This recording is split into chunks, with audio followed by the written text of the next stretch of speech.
Assalamualaikum warahmatullahi wabarakatuh. Perkenalkan, saya Olvi Martin Yuliani. Di sini saya akan menjelaskan rancangan pelaksanaan pembelajaran. Nah, ini juga kita sebut dengan RPP.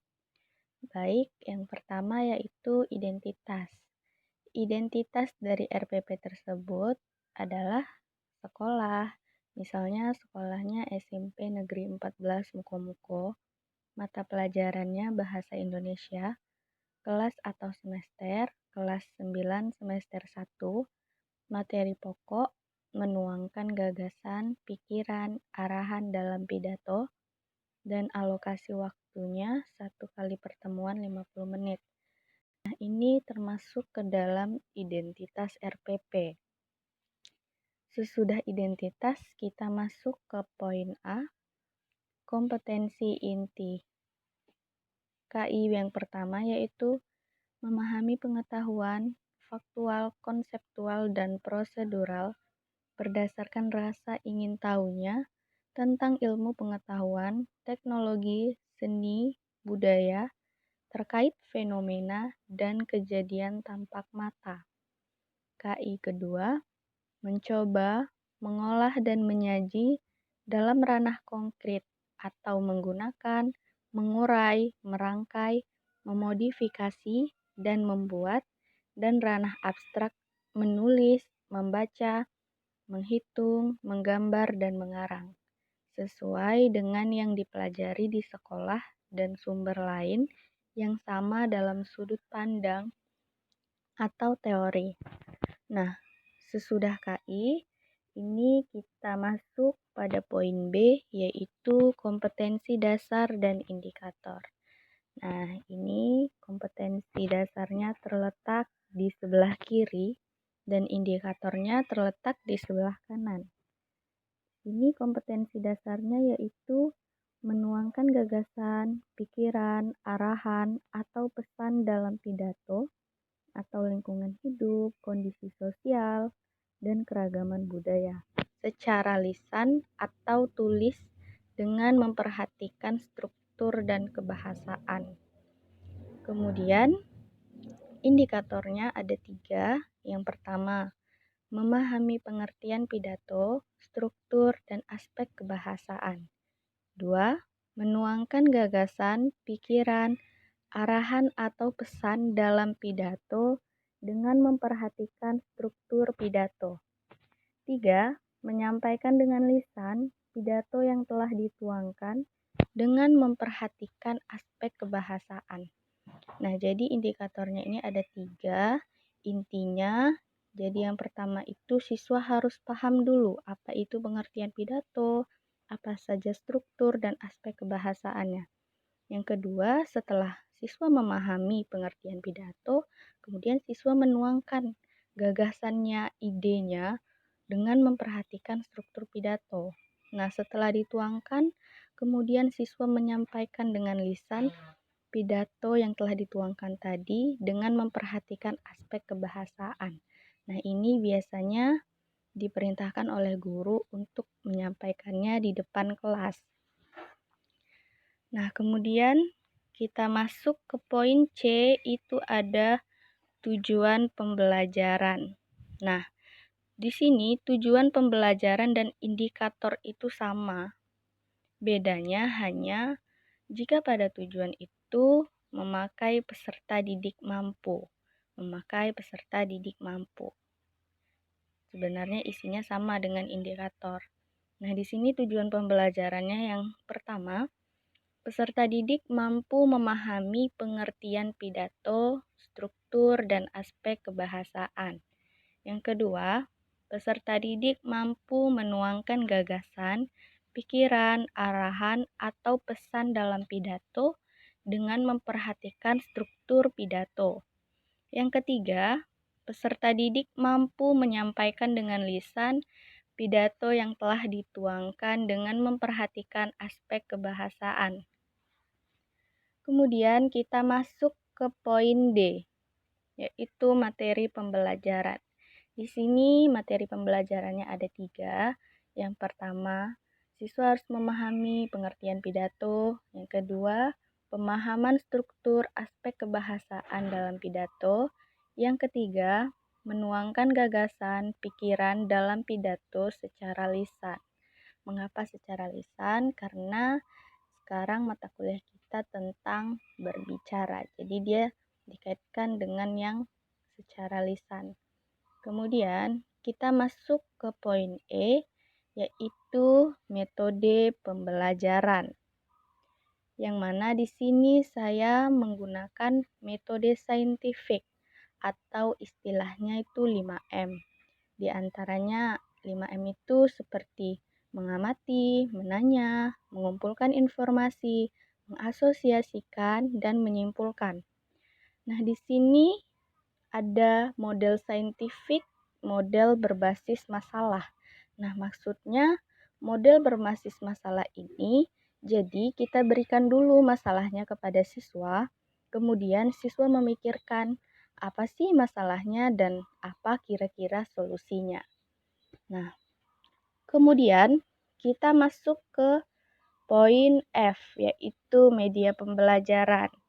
Di sini media pembelajaran yang kita gunakan yaitu ada reportase atau rekaman video PowerPoint pembelajaran, kemudian ada alat dan bahan, misalnya contoh teks pidato dari media massa, dan teks pidato dari media cetak atau internet. Kemudian kita masuk ke poin G, itu ada sumber pembelajaran. Nah, di sumber pembelajaran ini adalah buku Bahasa Indonesia Kurikulum 2013, dan bukunya ini biasanya sudah ada di perpustakaan sekolah dan dipinjamkan ke siswa. Kemudian kita masuk ke poin H, yaitu langkah-langkah pembelajaran. Nah, di dalam langkah-langkah pembelajaran ini terdapat tiga kegiatan. Yang pertama, kegiatan awal. Yang kedua, kegiatan inti. Yang ketiga, kegiatan penutup. Nah, di sini kita masuk ke kegiatan awal dulu. Kegiatan awal ini ada waktunya 10 menit. Yang pertama, peserta didik memberikan salam dan berdoa secara bersama-sama. Jadi seperti biasa ketika guru masuk ke kelas, kemudian guru mengucapkan salam dan dijawab oleh siswa dan kemudian berdoa yang dipimpin oleh ketua kelas. Nah, ini waktunya 2 menit. Kemudian yang kedua, peserta didik merespon pertanyaan tentang kehadiran teman-temannya. Pada awal pembelajaran, guru mengkondisikan peserta didik dengan yel-yel atau permainan. Nah, ini waktunya 2 menit. Yang ketiga, peserta didik merespon apersepsi. Nah, di sini timbul pertanyaan, apa itu apersepsi? Apersepsi ini merupakan menanyakan pembelajaran pada pertemuan sebelumnya dan mengaitkannya dengan pembelajaran yang akan dipelajari. Nah, itu dia apersepsi ya. Dan kemudian memahami dan mengidentifikasi teks pidato. Jadi ini waktunya 2 menit. Kemudian yang terakhir, peserta didik menerima informasi tentang tujuan, manfaat, langkah-langkah, dan penilaian pada pembelajaran yang akan dilaksanakan. Jadi peserta didik itu juga harus tahu apa tujuannya untuk mempelajari tentang teks pidato dan apa manfaatnya, serta langkah-langkah dan penilaiannya. Nah, ini waktunya ada 4 menit. Kemudian kita masuk kepada kegiatan inti. Kegiatan inti ini cukup lama ya, karena waktunya 35 menit. Yang pertama yaitu mengamati. Maksudnya peserta didik ini mengamati video teks pidato dengan judul misalnya Lestarikan Bumiku, dan guru membagikan teks pidato tersebut. Jadi peserta didik ini disuruh mengamati pidato, kemudian teks pidato itu dibagikan oleh guru. Ini waktunya 5 menit. Kemudian yang kedua yaitu menanya. Maksudnya, peserta didik menanya tentang teks pidato dari video, isi, dan guru bertanya tentang struktur teks pidato. Nah, ini waktunya 5 menit. Yang kemudian, ketiga, mengumpulkan informasi. Maksudnya, peserta didik mengumpulkan informasi yang sesuai untuk menjawab pertanyaan yang diberikan oleh guru, baik per kelompok atau individu. Jadi, siswa ini disuruh mengumpulkan informasi supaya bisa menjawab pertanyaan yang diberikan oleh guru nanti. Nah, ini waktunya 10 menit. Kemudian, yang keempat yaitu mengasosiasikan. Maksudnya, peserta didik ini mengkomunikasikan dan mengevaluasi proses pemecahan masalah. Nah, ini waktunya 10 menit. Kemudian yang kelima, yaitu menyimpulkan. Nah, di sini peserta didik menyimpulkan teks pidato, ini waktunya 5 menit. Nah, itu tadi dia kegiatan intinya, ada 5. Kemudian kita masuk ke kegiatan penutup.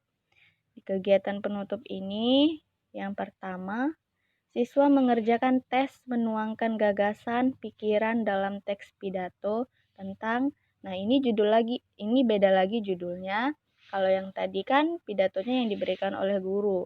Nah, pada kegiatan penutup ini, siswa yang mengerjakan tes untuk menuangkan gagasan pikiran dalam teks pidato. Ini terserah siswa ya, mau membuat pidato yang berjudul apa. Di sini saya ambil judulnya tentang kebersihan lingkungan.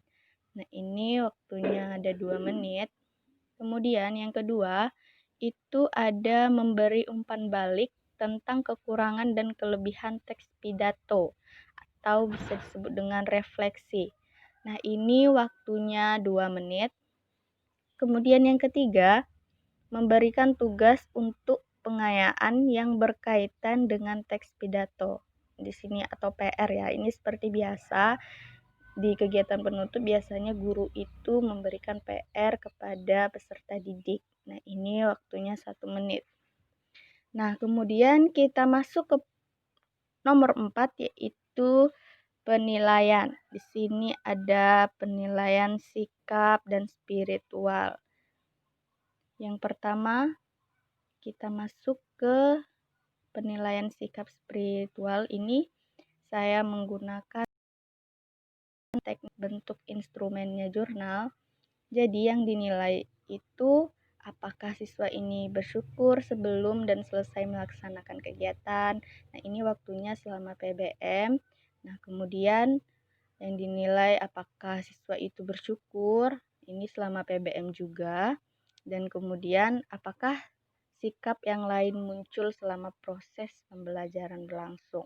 Apakah ada seperti itu? Apakah dia orangnya pemalas? Apakah rajin? Nah, ini juga dinilai selama PBM. Kemudian, yang poin B itu ada sikap sosial. Di sini saya juga memakai teknik observasi bentuk instrumennya jurnal. Butir instrumennya yang pertama, apakah siswa itu jujur, apakah siswa itu bertanggung jawab, dan apakah ada sikap lain yang muncul selama proses pembelajaran berlangsung. Nah, ini juga dilaksanakan selama PBM. Nah, kemudian kita masuk ke poin C, yaitu penilaian kognitif. Nah, di aspek berbicara, ini penilaian yang paling penting, yaitu penilaian kognitif. Bukan berarti penilaian yang sikap sosial dan sikap spiritual tadi tidak penting, tetapi yang lebih dominan ke mata kuliah berbicara itu yaitu penilaian kognitif. Yang di sini aspek yang dinilainya yaitu ketepatan ucapan atau pelafalan. Nah, di sini apabila terdapat 0 sampai 1 kesalahan pelafalan, mendapat skor 3, dan apabila terdapat 2 sampai 3 kesalahan pelafalan, mendapat skor 2. Apabila terdapat 4 atau lebih kesalahan pelafalan, ini dia mendapat skor 1. Di sini mengapa dia terdapat 0 sampai 1 kesalahan pelafalan karena kadang-kadang siswa kan tidak ada kesalahan. Jadinya disebutkan apabila terdapat 0 sampai 1 kesalahan pelafalan ini siswa sudah tinggi skornya, yaitu dapat 3. Kemudian aspek yang dinilai berikutnya itu ada intonasi atau durasi atau tekanan. Ini sama saja skornya. Apabila terdapat 0 sampai 1 kesalahan intonasi atau durasi atau tekanan, ini mendapat skor 3, dan kemudian apabila terdapat 2 sampai 3 kesalahan intonasi atau durasi tekanan, siswa mendapat skor 2. Dan apabila terdapat 4 atau lebih kesalahan intonasi atau durasi atau tekanannya, siswa mendapat skor 1. Nah, kemudian yang ketiga itu ada gerak-gerik atau mimik. Dalam gerak-gerik atau mimik ini sama saja ya skornya seperti yang di atas tadi. Ini bisa dibaca. Kemudian kita masuk ke kelancaran. Jadi yang dinilai itu juga kelancaran kita juga dinilai di sini. Nah, skornya itu sama apabila terdapat 0 sampai 1 kesalahan kelancaran, dia mendapat skor 3. Apabila terdapat 2 sampai 3 kesalahan kelancaran, mendapat skor 2. Apabila terdapat 4 atau lebih kesalahan kelancaran, dia mendapat skor 1. Jadi kelancaran di sini maksudnya ketika dia membacakan suatu teks pidato, dia kebanyakan mikir atau nah, itu namanya itu yang membuat kita tidak lancar. Jadi itu dinilai ya. Kemudian kita masuk ke penguasaan topik. Apakah siswa itu menguasai topik yang disampaikannya, apakah tidak? Jadi apabila siswa menguasai topik, dia mendapat skor 3. Apabila siswa kurang menguasai topik, dia mendapat skor 2. Kemudian apabila siswa tidak menguasai topik, dia mendapat skor 1. Nah, kemudian kita masuk ke nomor 5, yaitu ada lampiran materi ajar.